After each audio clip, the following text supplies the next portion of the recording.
భారతదేశంలో క్రీస్తుపూర్వం 6వ శతాబ్దంలో ఏర్పడినటువంటి నూతన మతాల ఆవిర్భావం గురించి మాట్లాడుకుందాము. ఇందులో భాగంగా మనము జైన మతం గురించి మొదట చర్చించుకుందాము. మనకి క్రీస్తుపూర్వం 6వ శతాబ్ద కాలంలో తొలిసారిగా 62 హేతువాద మత ఉద్యమాలు వచ్చాయి. అందులోంచి మనకి 4 పెద్ద మతాలు ఏర్పడ్డాయి. అవే ముఖ్యంగా బౌద్ధ మతం, జైన మతం, అజీవక, చార్వక. రైట్. క్రీస్తుపూర్వం 6వ శతాబ్దంలో భారతదేశంలో 62 హేతువాద మత ఉద్యమాలు ఆవిర్భవించాయి. రైట్. అందులో 4 పెద్ద మతాలుగా ఆవిర్భవించాయి. జైన మతం, ఈ జైన మతం యొక్క స్థాపకుడు రిషభనాథుడు. బౌద్ధ మతం గౌతమ బుద్ధుడు. చార్వక చార్వానకుడు బృహస్పతి. అజీవక మక్కాలి గోసాలి పుత్త. రైట్. ఈ 4 మనం గుర్తుపెట్టుకోవాల్సి ఉంటుంది. రైట్. మనకి క్రీస్తుపూర్వం 6వ శతాబ్దంలో మనకి మత ఉద్యమాలు ప్రారంభం కావడం గల కారణాలు విపరీతంగా యజ్ఞయాగాలను బ్రాహ్మణులు ప్రోత్సహించడం జరిగింది. రైట్. యజ్ఞయాగాలు విపరీతంగా చేయడం వలన పశు సంపద తగ్గిపోవడం జరిగింది.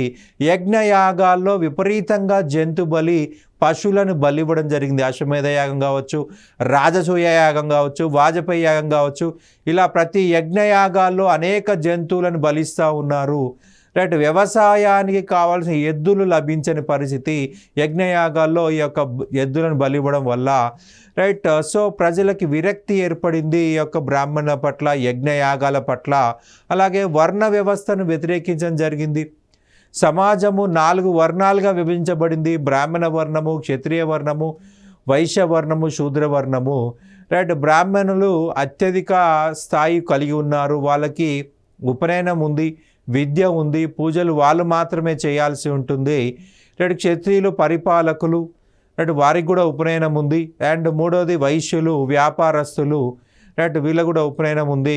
రైట్. కానీ ఎక్కువ సంపద మనకి ఈ కాలంలో డెవలప్ అయింది. సో వైశ్యులకి 3వ హోదా వాళ్ళకు నచ్చలేదు. సో వైశ్యుల్లో ఒక రకమైన అసంతృప్తి అనేది నెలకొన్నది. ఫైనల్గా శూద్రులు 4వ వర్గం వాళ్ళు, వీళ్ళకు ఉపనయనం లేదు, విద్య లేదు.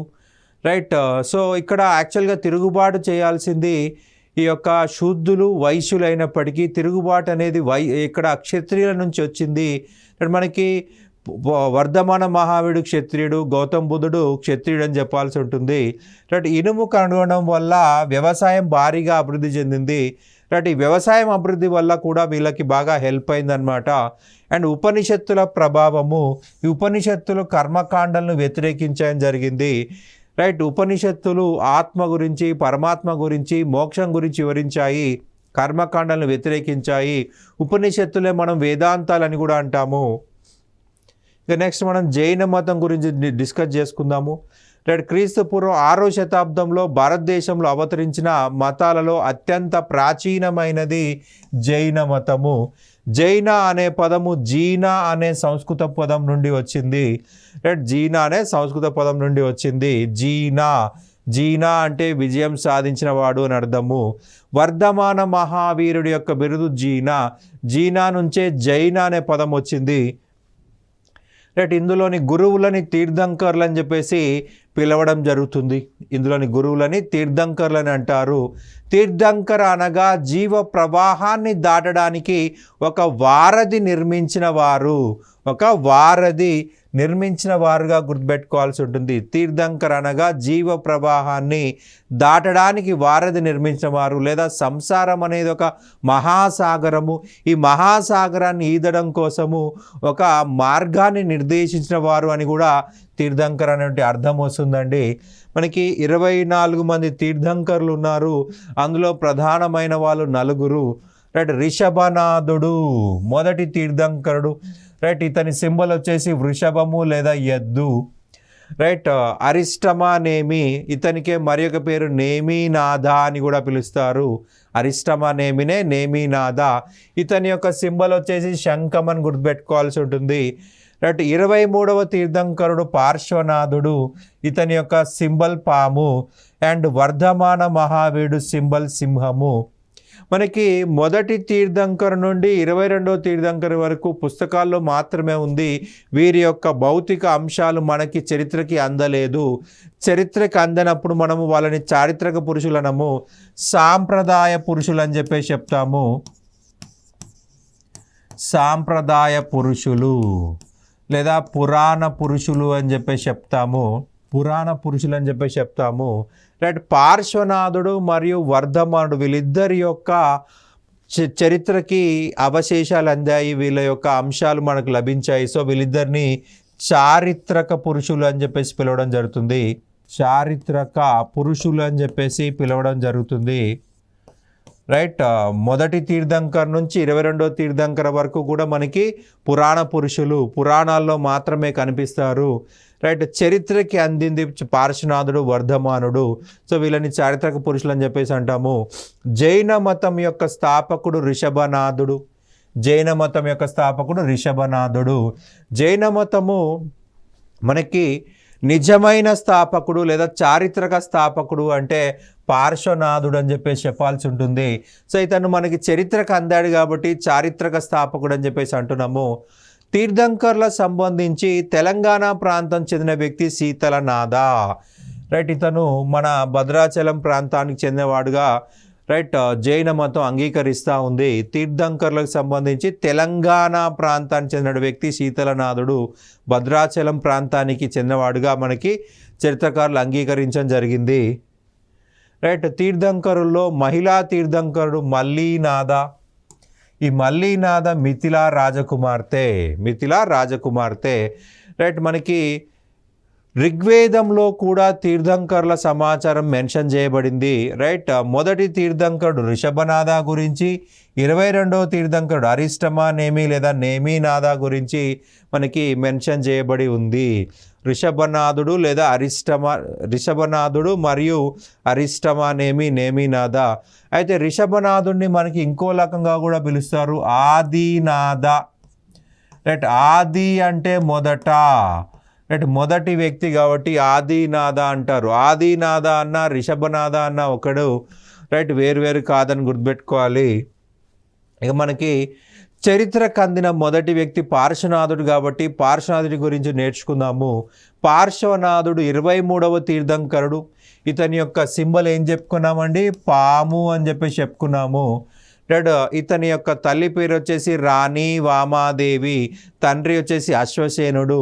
ఈ అశ్వసేనుడు అనేవాడు కాశీ రాజ్యం యొక్క రాజు. అంటే పార్శ్వనాథుడు కూడా క్షత్రియుడే. రైట్. ఇతను యుక్త వయసు రాగానే ఇతనికి పెళ్లి చేయడం జరిగిందండి. కానీ అతని భార్య గయ్యాలి. ఆ గయ్యాలి భార్య పెట్టే బాధలు భరించలేక సన్యాసం తీసుకున్నాడు. సన్యాసం తీసుకొని నిగ్రంథ అనే మతాన్ని ప్రారంభించడం జరిగింది.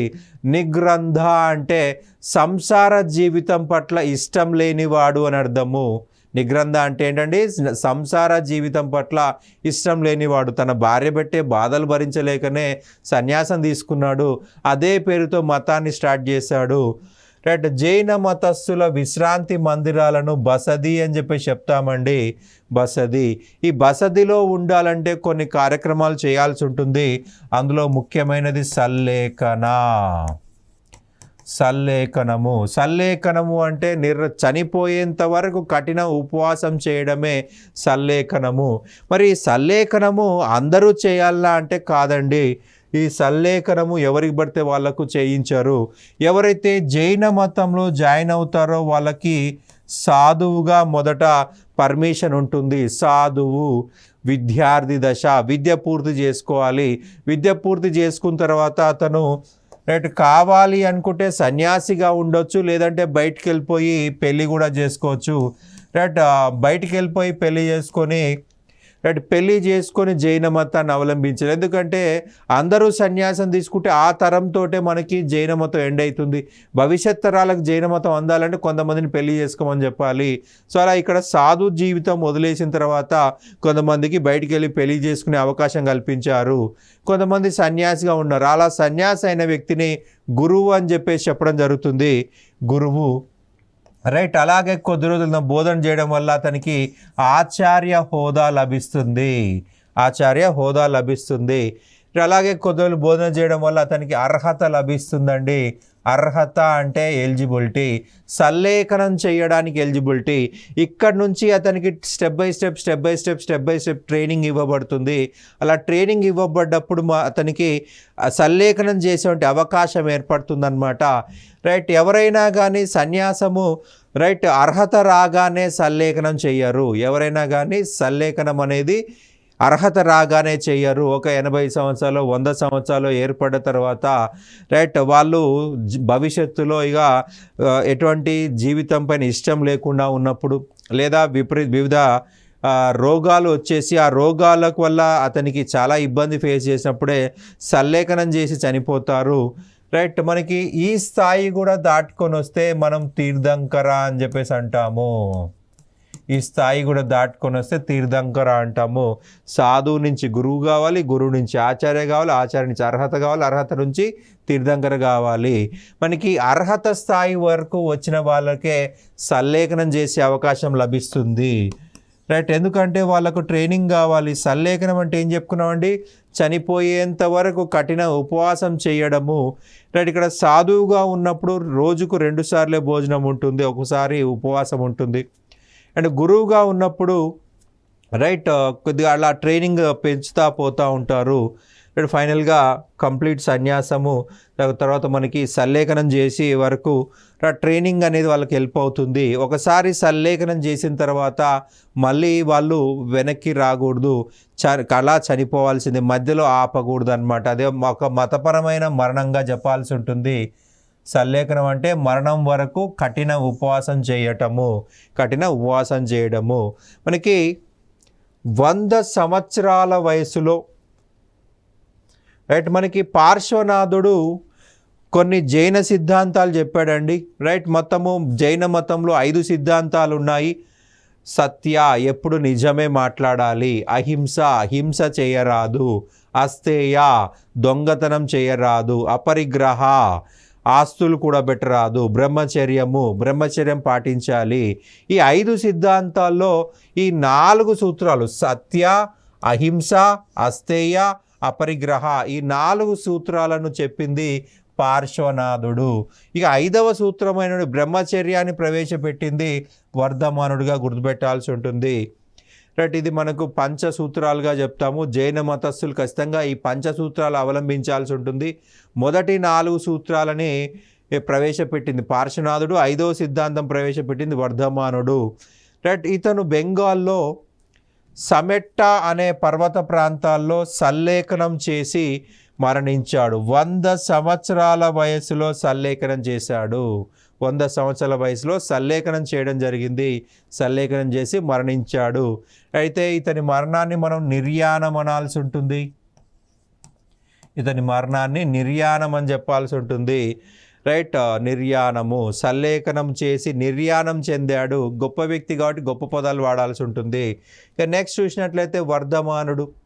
రైట్. వర్ధమానుడు క్రీస్తుపూర్వం 540లో జన్మించడం జరిగింది. 468లో సల్లేఖనం చేసి చనిపోయాడు.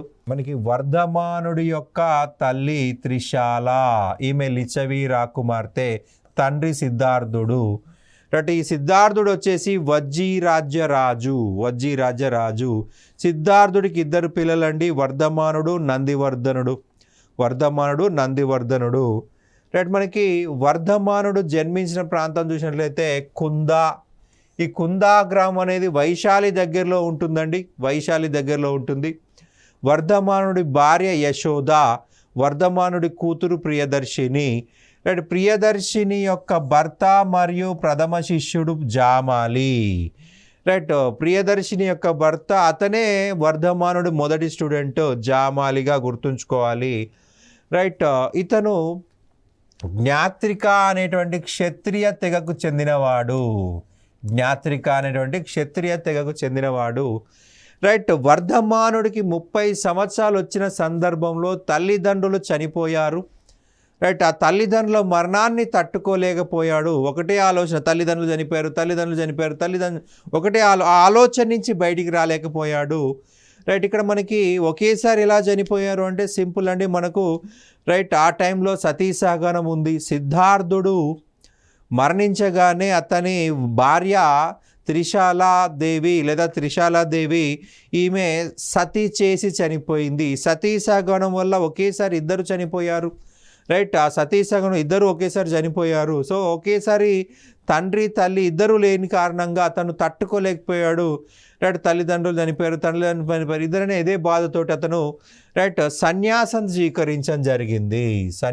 స్వీకరించాడు. 30 సంవత్సరాల వయసులో తల్లిదండ్రుల మరణాన్ని అతను జీర్ణించుకోలేక సన్యాసం తీసుకున్నాడు. మొదటి 6 సంవత్సరాలు మక్కాలిపుత్త గోశాలతో తిరగడం జరిగింది. మొదటి 6 సంవత్సరాలు మక్కాలిపుత్త గోశాలతో తిరిగాడు. ఇతడు రిజిపాలిగా మనకి మొదటి 6 సంవత్సరాలు తిరిగాడు, కానీ అతనికి ఎటువంటి ఆసక్తులు లేవు. రైట్. ఇక్కడ ఇంతకీ మక్కాలిపుత్త గోశాల ఎవరయ్యా అంటే అజీవక మతస్థాపకుడు. ఈ అజీవక మతస్థాపకుడు అంటే మక్కాలిపుత్త గోశాలతో 6 సంవత్సరాలు తిరిగాడు, కానీ సాటిస్ఫాక్షన్ లేదు. రైట్. ఇతను అజీవక మతాన్ని వదిలేసి నిగ్రంథ మతంలో చేయడం జరిగింది. రైట్.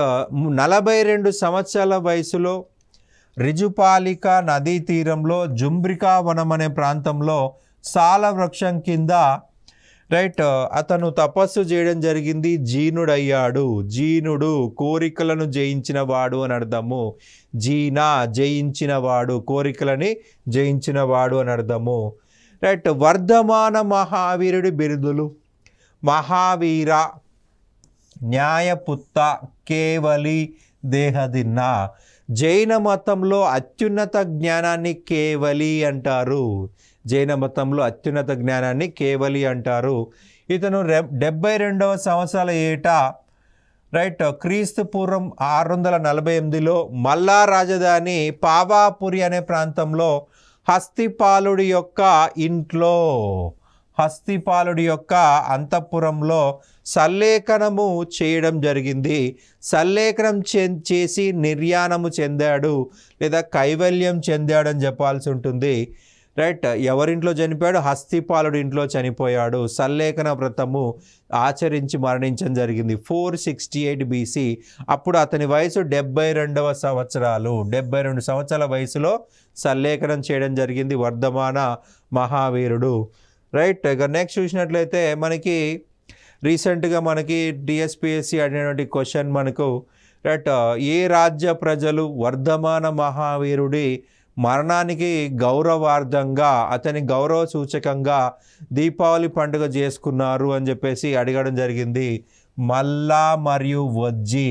ఇది TSPSC అడిగిన క్వశ్చన్ అండి. ఇది మల్లా మరియు వజ్జి రాజ్య ప్రజలు వర్ధమానుడు సల్లేఖనం చేసి మరణించడానికి గౌరవ సూచకంగా దీపాలు వెలిగించారు. ఇదే ప్రస్తుత దీపావళి పండుగకు మూలం అని చెప్పేసి మనకి ఎగ్జామ్లో అడగడం జరిగింది. రైట్. ఏ రాజ్యం అంటే మల్లా రాజ్యము, వజ్జీ రాజ్యము. ఈ 2 రాజ్య ప్రజలు రైట్ వర్ధమానుడు సల్లేఖనం చేసి మరణించడానికి గౌరవార్థంగా అతన్ని గౌరవ సూచకంగా దీపాలు వెలిగించారు. రైట్. వర్ధమానుడి యొక్క బోధనల్ని పూర్వాలు అని పిలవడం జరిగిందండి. రైట్. ఈ పూర్వాలనే తర్వాత కాలంలో 12 అంగాలుగా అభివృద్ధి చేయడం జరిగింది. ఈ పూర్వాలనే 12 అంగాలుగా అభివృద్ధి చేశారు. 12 అంటే 12. జైన మత పవిత్ర గ్రంథాలు 12 అంగాలు. 12 అంగాలు జైనుల యొక్క పవిత్ర గ్రంథాలు. 12 అంటే 12 అంగాలు. రైట్. మనకి జైన మతంలోని సాహిత్యం అంతా కూడా అర్ధమాగధి భాషలో కనిపిస్తుంది. అర్ధమాగధి భాష ఇది ఏం భాష అంటే ప్రాకృత భాషనే. ప్రాకృత భాషలో ఒక యాసనే అర్ధమాగధి అంటాము. అర్ధమాగధి అని పిలవడం జరుగుతుంది. మనకి ప్రాకృత భాష భారతదేశంలో లిపి అభివృద్ధి చెందినటువంటి తొలి భాషగా చెప్పాలి. దీని యొక్క ఉపశాఖనే పాలి, అర్ధమాగధి,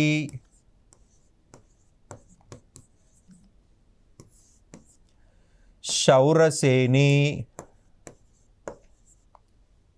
పైశాచి. ఇవన్నీ కూడా ఉప శాఖలుగా చెప్పాల్సి ఉంటుంది, ఉప బ్రాంచెస్. వీరి సింపుల్గా మనకి మాండలికాలు లేదా యాసలని కూడా చెప్తాము.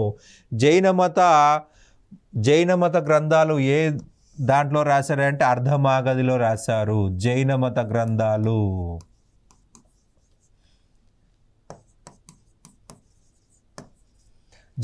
గ్రంథాలు అర్ధమాగధిలో రాయబడ్డాయి. రైట్. ఇక త్రిరత్నాలు, జైన మతంలో ముఖ్యమైన త్రిరత్నాలు. ముక్తి లేదా మోక్షం కావాలంటే త్రిరత్నాలను అనుసరించాలని జైన మతం తెలియజేస్తుంది. రైట్. అవి సమ్యక్ జ్ఞానము, సమ్యక్ దర్శనము, సమ్యక్ చరిత్ర. సమ్యక్ జ్ఞానము, సమ్యక్ దర్శనము, సమ్యక్ చరిత్ర, ఈ మూడింటిని కలిపి జైన మతంలోని త్రిరత్నాలు అని చెప్పేసి అంటాము. రైట్. గణాదారులు, వర్ధమానుడికి 11 మంది శిష్యులు ఉన్నారు. వీరిలో వర్ధమానుడి మరణం తర్వాత జైన మతానికి నాయకత్వం వహించింది ఆర్య సుదర్శనుడు. ఈ ఆర్య సుదర్శనుడు అనేవాడు వర్ధమానుడి తర్వాత నాయకుడు. గచ్చలు అనగా జైన మతంలోని మఠాలు. రైట్. ఈ మతాల అధిపతిని ఘనాధార అని చెప్పేసి చెప్తాము. గచ్చల అధిపతిని ఘనాధారుడు. రైట్. వర్ధమాన మహావీర అనంతరము సుదర్శన్ అనేటువంటి వ్యక్తి తొలి ఘనాధారుడయ్యాడు. అతని యొక్క మొదటి స్టూడెంటు, ముఖ్యమైన స్టూడెంటు ఆర్య సుదర్శనుడే ఘనాధారుడుగా మారడం జరిగింది. రైట్. క్రీస్తు పూర్వం 4వ శతాబ్దంలో ఉత్తర భారతదేశంలో కరువు రావడం చేత భద్రబాహు అనేటువంటి జైన సన్యాసి తన శిష్యులతో పాటు దక్షిణ భారతదేశానికి వలస వెళ్ళడం జరిగింది. అయితే వాళ్ళు దక్షిణ భారతదేశంలో శ్రావణ బెలగొలకు వలస వెళ్ళారండి. శ్రావణ బెలగొల, ఈ శ్రావణ బెలగొలకు వలస వెళ్ళారు. ఇది ఎక్కడుందయ్యా అంటే హసన్ జిల్లా, కర్ణాటక రాష్ట్రము. హసన్ జిల్లా, కర్ణాటక రాష్ట్రము. రైట్. స్థూలభద్ర అనే జైన సన్యాసి తన శిష్యులతో కలిసి ఉత్తర భారతదేశంలోనే ఉండిపోయారు. మగధలోనే ఉండిపోయాడు ఇతను. కొద్దిమంది ఏమో భద్రబాహు నాయకత్వంలో శ్రావణ బెలగొలకు వెళ్తే కొంతమంది మగధలోనే ఉండిపోయారు. వీళ్ళు రాజు సపోర్ట్ తోటి డబ్బులు స్వీకరించి తెల్లని వస్త్రాలు ధరించారు. విలాసవంతమైన జీవితాన్ని గడిపారు స్థూలభద్ర అతని అనుచరులోని జైన సన్యాసులు. కానీ భద్రబాహు అతని అనుచరులు దక్షిణ భారతదేశానికి వెళ్ళిపోయారు. శ్రావణ బెలగొలకు వెళ్ళడం జరిగింది. అయితే మనకి ప్రధానంగా పరిస్థితి పరిశీలించినట్లయితే శ్రావణ బెలగొల్లో ఇక్కడ వెళ్ళినటువంటి జైన సన్యాసులంతా కూడా బట్టలు తీసేశారు, దిగంబరులు అయిపోయారు. సో మనకి ఎగ్జామ్లు ఏమడుతారంటే జైన మతంలో దిగంబర జైన మతానికి పుట్టినిల్లు అంటాడు శ్రావణ బెలగొల. దిగంబర జైన మతం యొక్క పుట్టినిల్లు అంటే శ్రావణ బెలగొల, హసన్ జిల్లా, కర్ణాటక రాష్ట్రము. కరువు తగ్గిన తర్వాత భద్రబాహు నాయకత్వంలో ఉత్తర భారతదేశానికి వెళ్ళగా స్థూలభద్రతో భేదాభిప్రాయాలు ఏర్పడ్డాయి. ఎందుకంటే వీళ్ళేమో నగ్నంగా మారిపోయారు. ఉత్తర భారతదేశంలో మగధలో ఉన్న వాళ్ళు తెల్లని బట్టలు ధరించి విలాసవంతమైన జీవితం గడిపారు.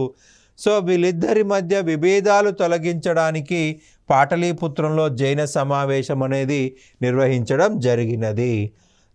జైన మత సంగీతులు, జైన సమావేశంలో జైన మత సంగీతులు అంటాము.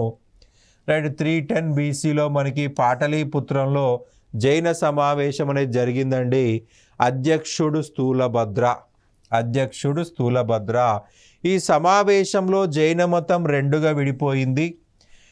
శ్వేతాంబర జైన మతం, దిగంబర జైన మతం 2 శాఖలుగా విడిపోయింది.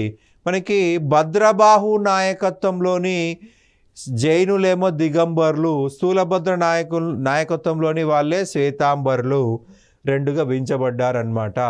స్థూలభద్ర అతని స్టూడెంట్స్ని శ్వేతాంబరులు అని చెప్పేసి చెప్తాము. భద్రబాహు శిష్యులని దిగంబర్లు అని చెప్పేసి చెప్తాము. భద్రబాహు అతని అనుచరులు నగ్నంగా ఉన్నారు కాబట్టి దిగంబర్లు అని చెప్పేసి అన్నాము. రైట్. ఇక్కడ దిగంబర జైన మతానికి పుట్టినిల్లు మన ప్రీవియస్ క్వశ్చన్ అండి. We have to remember. Right. Shravana Belagola అని చెప్పాల్సి ఉంటుంది. భద్రబాహు బోధన వల్లనే చంద్రగుప్త మౌర్యుడు జైన మతంలోకి మారాడు. భద్రబాహు రచించినటువంటి గ్రంథము కల్పసూత్రాలు.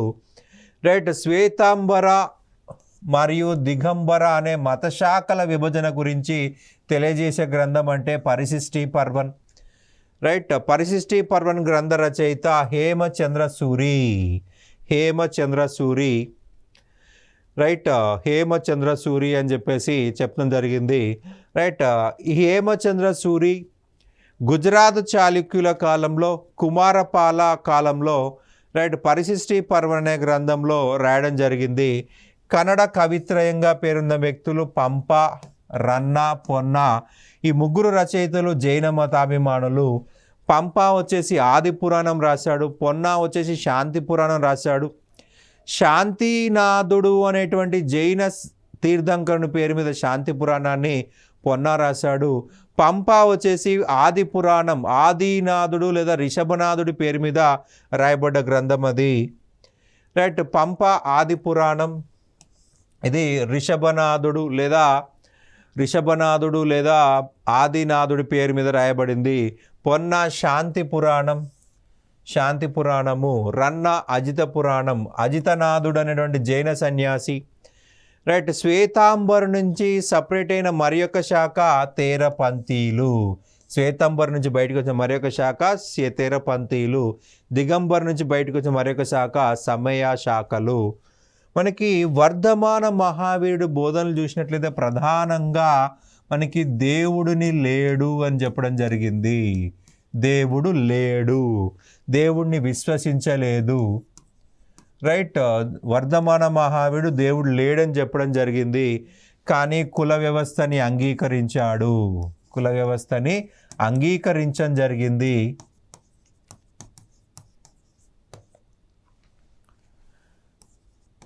కానీ అన్ని కులాల వారికి మోక్షము ఉంది అని చెప్పడం జరిగింది. అన్ని కులాల వారికి మోక్షం ఉంది. మహిళలు ప్రయత్నించినా, శూద్రులు ప్రయత్నించినా మోక్షము లభిస్తుంది. మోక్షం అనేది ఓన్లీ బ్రాహ్మణ, క్షత్రియ, వైశ్యులకే కాదు, అందరికీ ఉంది అంటాడు వర్ధమాన మహావీరుడు. రైట్. వర్ధమాన మహావీరు అనంతరం అతని స్టూడెంట్స్ రైట్ దేవుణ్ణి అంగీకరించారు, కానీ తీర్థంకర్ల కంటే కింది స్థాయిలో పెట్టడం జరిగింది. తీర్థంకర్ల కంటే కింది స్థాయిలో ఉంచారు. జైనులు తీర్థంకర్లని పై స్థాయిలో, వాళ్ళ కింది స్థాయిలో దేవతల్ని పెట్టారు. కానీ వర్ధమాన మహావీరుడు దేవుడు లేడని కుండబోధలు చెప్పడం జరిగింది. ఇక రెండవ జైన సంగీతి చూసినట్లయితే దేవవ్రత శ్రమణ అధ్యక్షతన జరిగిందండి. 512 ADలో వల్లభిలో జరిగింది. 512 AD. రైట్. క్రీస్తు శకం 512 రైట్ లేదా 512 ADలో వల్లభిలో జరిగింది. అధ్యక్షుడు దేవవ్రత శ్రమణ. రైట్. మనకి జైన మతం బాగా పాపులర్ అయిన ప్రాంతం చూసినట్లయితే మౌంట్ అబూ రాజస్థాన్, శ్రావణ బెలగొల కర్ణాటక, కొలనుపాక తెలంగాణ, ఉదయగిరి ఒరిస్సా. మనకి మౌంట్ అబూ ప్రాంతం చూసినట్లయితే ఈ ప్రాంతంలో దిల్వారా జైన దేవాలయాలను గుజరాత్ చాళుక్య మంత్రులైనటువంటి వస్తుపాల మరియు తేజపాల అనేవారు నిర్మించారు. మౌంట్ అబూ ప్రాంతంలో దిల్వారా జైన దేవాలయాల్లో రైట్ మనకి ప్రపంచ ప్రసిద్ధి చెందిన జైన దేవాలయాలు ఇవి. వస్తుపాల, తేజపాల అనే వాళ్ళు అభివృద్ధి చేశారు. రైట్. బాహుబలి విగ్రహం మనకి ప్రధానంగా చూసినట్లయితే కర్ణాటకలోని హసన్ అనే జిల్లాలో శ్రావణ బెలగొల అనే ప్రాంతంలో 57 అడుగుల ఏకశిలా విగ్రహం అండి. 57 అడుగుల ఏకశిలా విగ్రహము మనకి ప్రపంచంలో ఇప్పటి వరకు ఉన్న ఏకశిలా విగ్రహాల్లో అత్యంత పెద్దది బాహుబలి విగ్రహము. ఇది 57 అడుగులు ఉంది. మనకి ప్రజెంట్ మనకి ప్రపంచంలో చాలా పెద్ద పెద్దవి వచ్చాయి, కానీ ఏకశిల కాదు, ఒక రాయితో చేయబడ్డవి కావు. ఒక రాయితో చేయబడ్డ దాంట్లో అతిపెద్దది ఈ యొక్క బాహుబలి విగ్రహము. దీన్నే మనము గోమటేశ్వర విగ్రహం అని కూడా అంటాము. రాచమల్లు అనే రాజు యొక్క సేనాని చాముండనాథుడు 984లో దీన్ని నిర్మించడం జరిగింది. నిర్మించడం జరిగింది. జైన మతం సంబంధించి 2 ముఖ్యమైన సూత్రాలు ఉన్నాయండి. ఒకటి అనేకాంతవాద